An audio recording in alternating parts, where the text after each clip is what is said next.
and then we'll get started with the disassembly here. So I've got what I believe are the only tools I'm going to need at this point in the job. First thing I'm going to do is I'm going to remove all the hoses that came off, and I'm going to have one of these bins here just for common parts, you know, like a single part thing. Start throwing parts in there. One of the hose assemblies can go in there. And I also have to make sure, because it's been a while since I've done this, keep everything within here because that's where the video is focused, David. So let's see here, where did we want to start? I guess we can start with carb removal.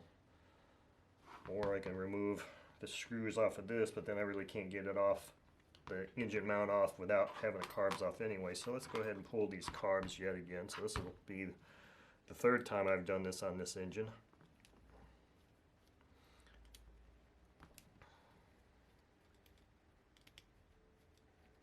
Okay, first let's see here. This is going to be, so I always orient the engine as if I'm the pilot back here and I'm disassembling it. So I think Saito's literature may, when you look at their instruction manual, they may be referencing right and left from the front. I'm referencing right and left from the rear. So this is the right cylinder. Not like it's, yeah, it is going to matter for the carb. So let me get this thing out. Let's pop this bin out. And I haven't labeled it yet, but I'm going to label these things. Right now I'm just going to set this like this in the same orientation and start dropping parts in there.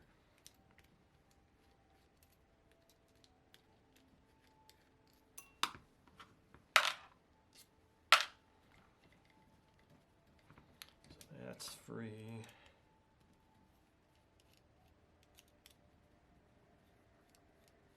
Harvey also gave me, and it kind of dawned on me when that video I put out where I was showing setting up the carbs initially, I was kind of way off base there. And it wasn't until I was out taking a walk one morning that I was like, you know, that was not the right way to be doing that. And Harvey said, as far as the linkage goes and how to set these throttle bodies or the throttle barrel so that they're the same, he said, he told me how to do it, and I was like, you know what, Harvey, that's exactly what I was thinking of doing, and that's what I did the second time.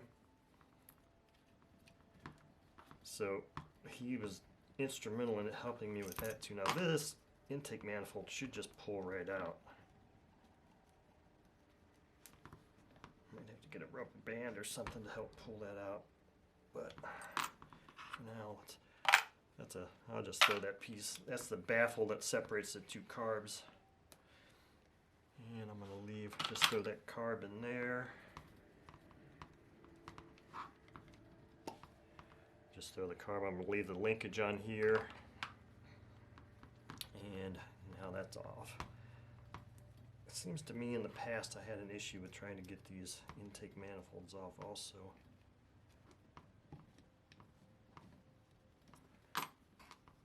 This one looks like it's coming right off. So here's the intake manifold. Now there's an O-ring on there. I'm not going to pull that O-ring off. I don't see that there's any need in that. And I'm probably not even going to put this thing in the ultrasonic cleaner either, just because there's really no reason for it. It was operating fine per that last video, if you saw that. Now this one, let's see if I can do the same thing, just kind of leverage this thing up here and pull it up a little bit and disengage it. This one's got a little caramel color around there. I thought I had a paper towel in here, but I don't. I have to go grab one.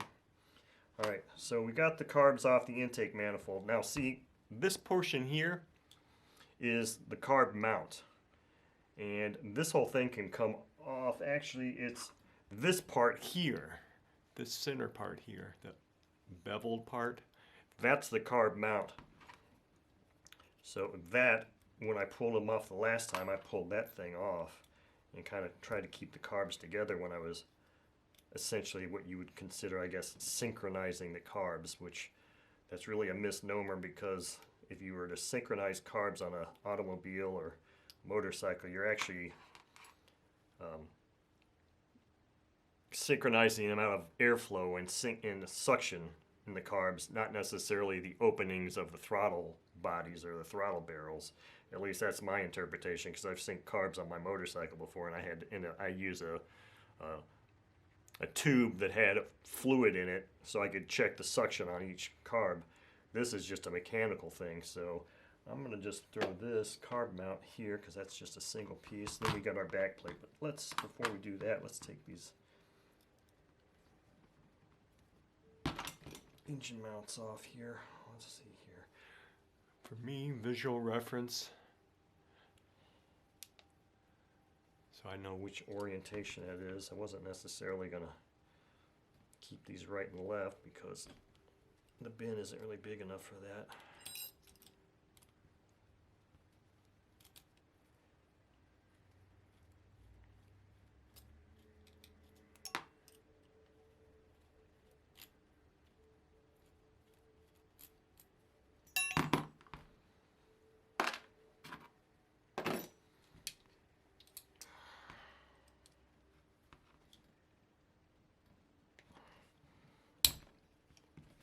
That's a nice snap.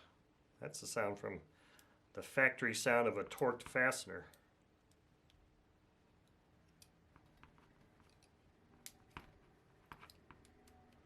Or an over-torqued fastener. So, those of you that have perhaps seen my disassembly videos of the last FA-130 I had, I don't know when it was, 3 or 4 years ago, it just dawned on me. I was mentioning and talking in that about the fact that the head screws had washers underneath them. I don't know if I should zoom in here more. Maybe a little bit here. I just really got to be cognizant of where I hold this. But that engine was a dual plug engine, but all of the heads, or all 8 head screws, had washers underneath them, and this one does not. So what that's telling me is that that engine was definitely, and that was my theory then too, is that engine had definitely been opened up by somebody other than the factory, because of the fact that there were washers under there, and there's certainly no washers on the Saito parts list. Now, I have to admit, these head screws are another cause of can be another cause of some stress on a Saito engine. Saito engines are, for the most part, very simple to disassemble, reassemble, that type of thing. But there are a couple of areas of concern, and I have had an area of concern on one of these before, and it's these head screws. And the kicker is they can be pretty tight sometimes. I mean, real tight. And I'm wondering if I want to do this now.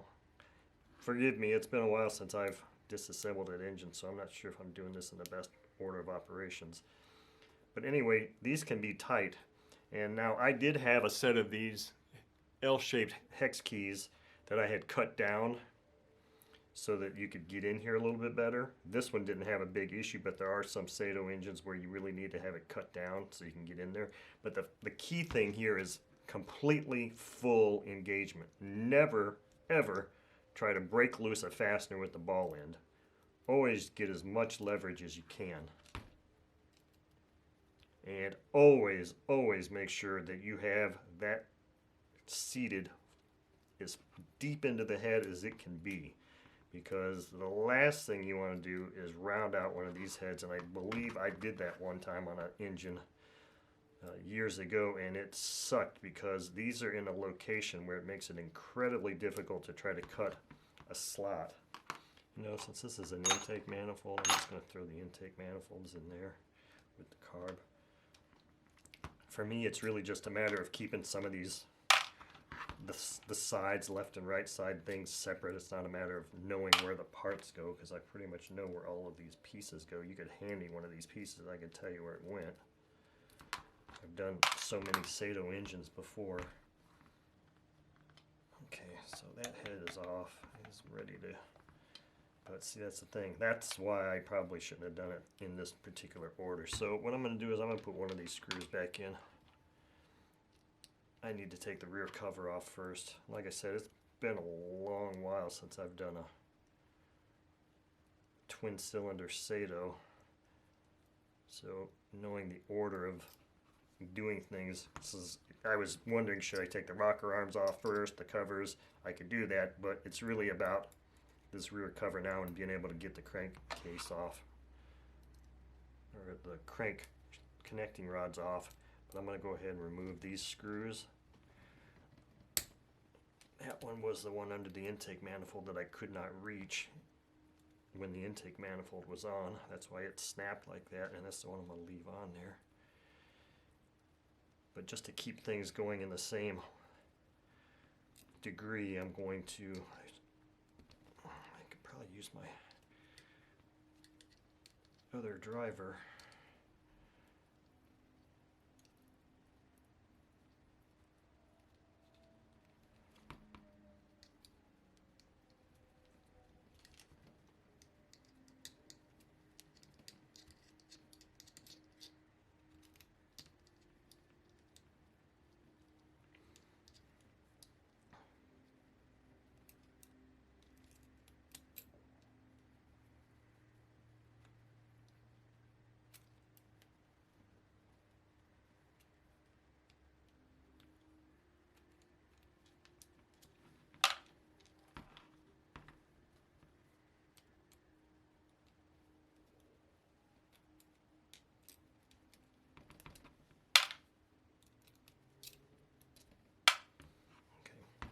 Those are both about the same.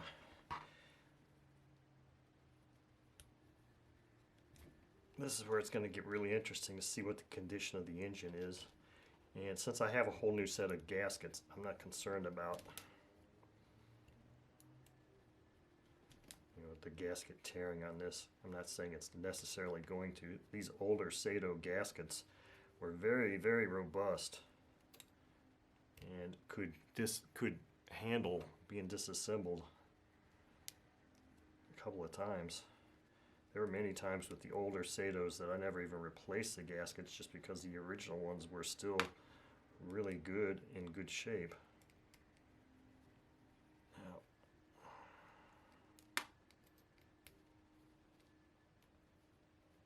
since this bin here is kind of a common bin, I think I'm going to put the cover in there.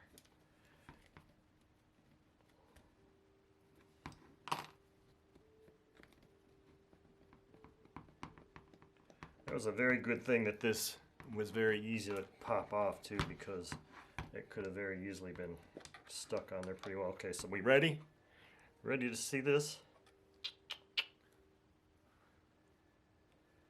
Look in there. Can you see in there? That looks, I'm going to stick my head in here. It doesn't look bad at all.